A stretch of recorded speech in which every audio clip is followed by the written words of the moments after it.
Zlato masívne opúšťa Európu a smeruje na východ, do Indie a do Číny. Z Londýna odišlo v prvej polovici tohto roka 10-krát viac zlata ako v Lani v tomto čase.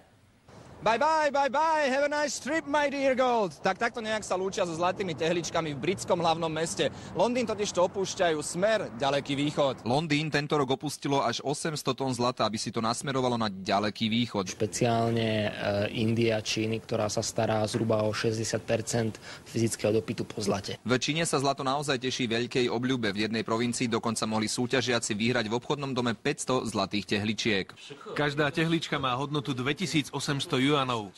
Kým v Číne fičia zlaté tehličky, v Indii niečo iné. Je silný dopyt po zlate v dôsledku šperkárstva. Zlato neputuje do Ázie priamo. Cestou z Londýna si ešte urobí pauzičku vo Švajčiarsku. Londýnske tehličky majú 12,5 kg, čo nie je úplne podľa ázijského gusta. Kde sa väčšie tehly z Londýna pretavia na menšie. Na dodanie švajčiarskeho zlata sa v apríli čakalo 3 až 4 týždne. Obyčajne stačí pritom sadnúť do auta a po zlato si prísť. Nie sa čomu čudovať, švajčiarski zlatníci sa zastavia. Ázijský hlad po zlate oproti minulému roku stúpol 10-násobne. Cena zlata by mohla v nasledujúcich mesiacoch mierne stúpať. Napriek miernym výkyvom zlato nestráca na svojej atraktivite a dôvod je pochopiteľný. Na svete je ho obmedzené množstvo.